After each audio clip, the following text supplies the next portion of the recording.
Kan ku lukis senja, mengukir namamu di sana, menemani kamu bercerita, menangis tertawa. Salam damai sejahtera saudara-saudaraku terkasih pencinta firman Tuhan. Berjumpa kembali dengan Bible Learning with Father Joseph.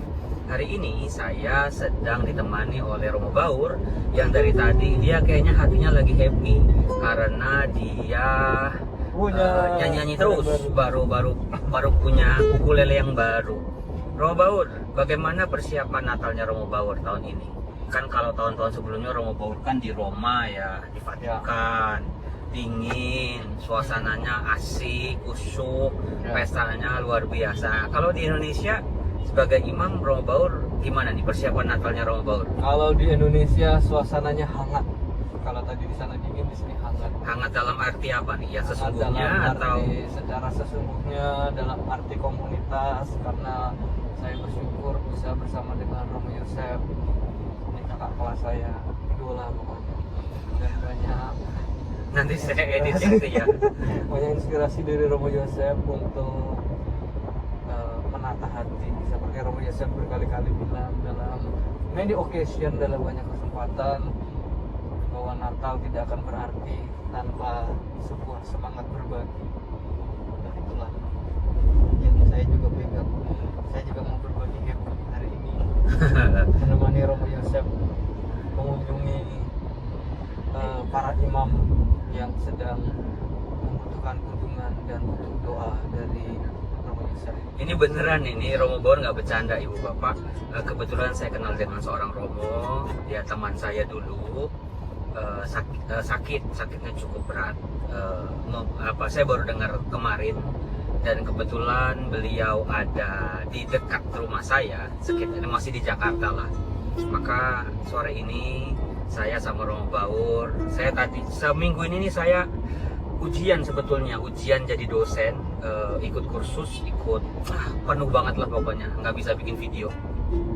Nah setelah selesai tadi siang, sore-sore saya mau rehat, mau istirahat. Nah ya kita kunjungin teman kita yang sakit yuk gitu, sekalian bawain kue gitu. Nah Romo Baur, kalau saya boleh tanya, arti berbagi, kan banyak orang tuh berpikir kalau berbagi berarti yang saya miliki berkurang gitu ya. Lalu atau aku harus punya duit lebih dulu baru bisa berbagi. Karena kalau aku adanya pas-pasan aku berbagi, ntar aku jadi kurang. Nah, bagaimana konsep itu menurut pikiran Romo Baur? Saya ingat pepatah bahasa Latin yang beberapa kali saya juga katakan, nemo dat quod non habet. Bisa diulang yang jelas? Nemo dat quod non habet. Artinya adalah kita tidak akan bisa memberi dari apa yang tidak kita punya. Kita tidak bisa memberi apa yang tidak kita punya. Artinya apa tuh? Artinya kita memberikan sesuatu itu berbagi kan dari apa yang kita punya gitu kan? Betul juga ya. Iya, jadi logikanya berarti memberi itu nggak identik dengan harta. Kita harus berlebih dulu. Iya, nggak harus dalam arti kita harus punya berlimpah-limpah, tapi jangan lupa bahwa kita punya waktu, kita punya perhatian, punya hati sebetulnya, dan punya hati. Ya enggak? Orang zaman sekarang tuh termasuk para imam ya, para calon imam juga nih, salah satu pendidikan yang sangat penting adalah mendidik pribadi-pribadi yang punya hati. Ya, betul. Karena orang pintar itu banyak, ya enggak? Ya, orang pintar banyak, salah satunya di sebelah saya ini, pintar banget ibu bapak. Ya, tapi orang yang punya hati, jadi saya nggak punya hati dong. Punya hati bukan berarti dia baperan ya ibu bapak ya, tapi dia bisa punya hati untuk orang lain. Dia punya celah di pikirannya untuk memikirkan orang lain. Dia punya celah di hatinya untuk bisa merasa berempati dengan orang lain. Begitu nggak kurang lebih? Setuju, aku setuju banget. Saya setuju Romo. Oke, sekarang kita ngobrol-ngobrol ringan Romo Baur. Pengalaman Natal yang indah apa yang Romo Baur alami waktu di Italia? Waktu di Italia adalah tahun pertama saya di Italia itu 2017 ya, saya ingat. Jadi sebagai informasi, Romo Baur itu 2017 ya? Iya, 2017. Kalau saya itu 2009 sampai 2012 saya di Italia. Romo Baur kesana saya udah lulus lah pokoknya. Saya 2017 sampai 2020. Pengalaman yang mengesankan apa Romo seputar Natal? Yang paling mengesan adalah bahwa saya punya kesempatan ikut perayaan Ekaristi malam Natal di Vatikan. Wah. Saya kan dingin itu ya, dingin sekali ibu bapak dan saudara-saudara. Jadi saya udah pakai pakaian long john, pakai kemeja, baju kolar gitu ya, baju yang kerah, lengan panjang, udah pakai jubah, masih pakai alba, masih pakai kasula lapis-lapis itu masih dingin rasanya gitu ya. Mungkin karena saya orang kampung. Tapi kan Roma nggak bersalju, Romo. Iya, tapi kan 0 derajat dingin. Tapi saya pernah waktu di Roma tahun 2011 ya, itu bersalju. Salju. Iya. Natalnya bersalju.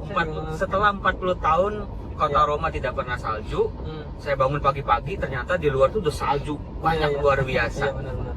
Gitu. Nah, saya juga ngalamin kok, kalau nggak salah Roma Yosef 2018 kalau nggak salah Januari itu. Jadi 2 kali ya, makin lama makin. Iya. Ketika di ramalan cuaca tuh ada informasi bahwa jam 3 akan turun salju, saya nggak tidur itu. Pengen tahu kayak apa salju gitu. Tapi menurut saya lebih dingin nggak ada salju daripada ada salju ya kan? Iya betul. Karena bukan soal saljunya yang bikin dingin, tetapi anginnya. Iya, benar. Kalau ada angin, ada kelembapan udara, turunlah salju. Iya. Nah, kembali ke tadi Romo Baur, pengalaman Natal misa sama Bapak Paus itu apa yang berkesan? Ya itu berkesan sekali ya dengan suasananya ya. Di Basilika Santo Petrus pastinya ya. Ketika kita masuk pasti tercengang dengan melihat semangat dekorasi interior gereja yang begitu hebat. Yang kalau dari luar itu kelihatannya Basilika kan biasa ya, kusam. Tapi kalau dari dalam itu sangat indah. Dan saya pernah aku tuh pernah bertanya gini Romo ya, sama satu Romo di sana. Kenapa gereja-gereja di Italia ya, saja Basilika Santo Petrus dari luar itu tampaknya kusam. Tapi ketika kita masuk kita melihat keindahan yang luar biasa. Emas. Tesoro bahasa Italianya.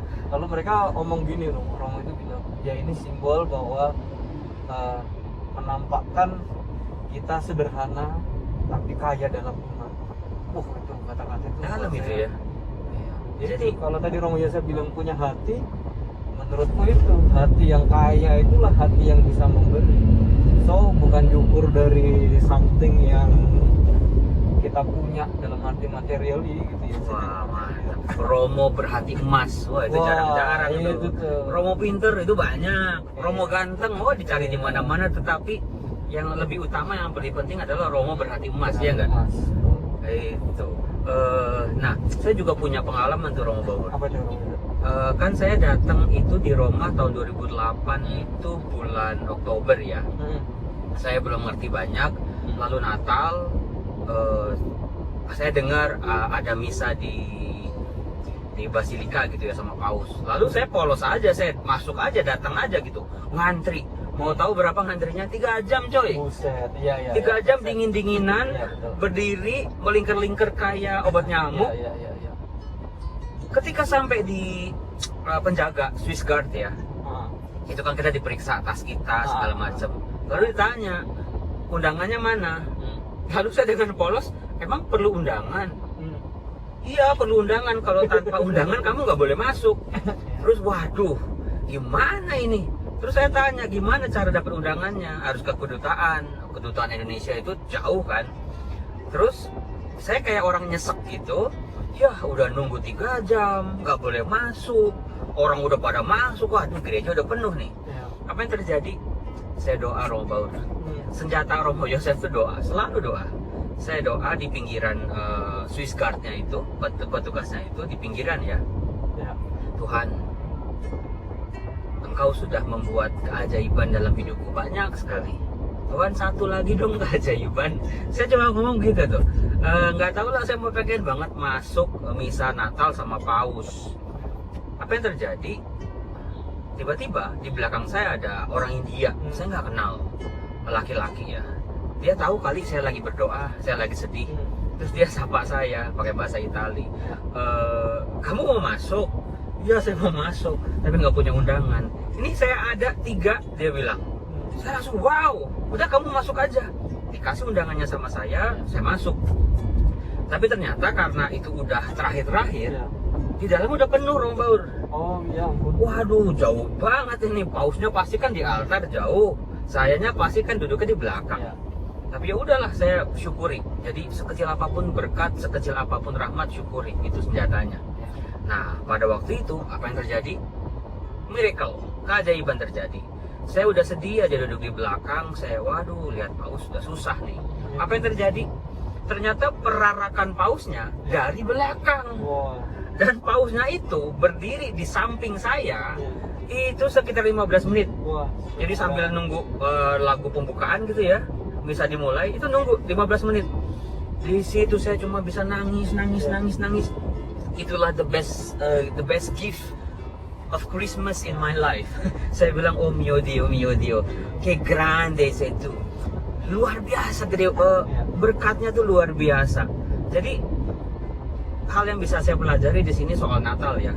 Syukuri sekecil apapun, syukuri berkat sekecil apapun, pasti Tuhan itu memberi yang lebih besar. Dari situlah saya belajar untuk bisa berbagi sama orang lain. Andai kata kalau orang India itu tidak bisa berbagi, tidak mau membagi, dia simpan aja tiga-tiganya gitu ya. Saya nggak akan bisa masuk misa di Vatikan sebelahan sama paus 15 menit. Ya karena kebaikan orang kan, saya bisa merasakan seperti itu. Maka buat saya, hidup saya dedikasikan untuk what I have, I will give to others. Ya jadi pastor saya punya apa sih? Tetapi ternyata selama saya berusaha berjuang untuk berbagi, punya hati sama orang-orang kecil, Tuhan selalu nggak pernah berhenti ngasih berkat-berkatnya buat hidup saya. Itu salah satu pengalaman saya di hari Natal. Amin. Kalau bekerja di kota lain, Romo Baur, kan sebagai informasi Ibu Bapak, teman-teman, kalau kami nih Romo-Romo Indonesia ya yang kuliah di Roma, itu kalau Natal itu kami kerja di paroki-paroki desa. Romo Baur pernah di mana? Kalau Natal sih saya selalu di Roma sih, Romo juga. Nggak, ya, Gimana? Kalau musim panas saya ke Gitu. paroki ya, itu pernah 1 tahun 2 bulan di daerah Turin ya, di utara. Torino Ya. Turin. Terus tahun berikutnya di selatan, di namanya Masabra. Ya bersyukur punya pengalaman betul. Tapi kalau Natal Paskah saya lebih memilih di Roma karena setelah Natal itu biasanya ujian tuh. Betul. Natal pertama saya itu, Natal kedua saya ya, itu di Torino juga. Lalu di beberapa desa di Italia. Itu unik tuh karena bulan Januarinya saya harus ujian bahasa Yunani, Ibrani. Jadi kalau kita itu misa di sana itu harus duduk di bangku pengakuan dosa kan ya. Iya tuh benar tuh. Harus nunggu, pokoknya dari pagi sampai sore kita nunggu umatnya ada atau enggak, pokoknya kita harus ada di dalam kan. Standby itu. Apa yang saya lakukan di dalam? Saya belajar. Saya bawa itu buku-buku Ibrani, Yunani, saya belajarnya di dalam kamar pengakuan, Romo Baur. Iya. Tapi yang luar biasanya meskipun belajar di kamar pengakuan hasilnya selalu baik. Iya, karena di ruang Puji tamu, Tuhan. belajar di kafe beda. Pokoknya Tuhan ajaib deh. Nah, oke. Baik Ibu Bapak Saudara-saudara, inilah sekilas pengalaman kami para Romo. Ya. Saya dengan Romo Baur, kami mau hampir sampai ini. Saya berani syuting video karena jalanannya macet Ibu Bapak. Ya. Jadi saya dari tadi nggak lihat kamera karena saya lihatnya jalan. Tapi mulut kan saya masih bisa ngomong. Jadi aman-aman kok, tenang aja. Buat Anda semua selamat mempersiapkan Natal. Kita punya hati yang berhati emas, pribadi berhati emas. Salam damai sejahtera. Terima kasih Romo Baur. Jangan kapok-kapok kolaborasi dengan Romo Yosef. Bye bye. Tuhan berkati. Sehat-sehat semuanya.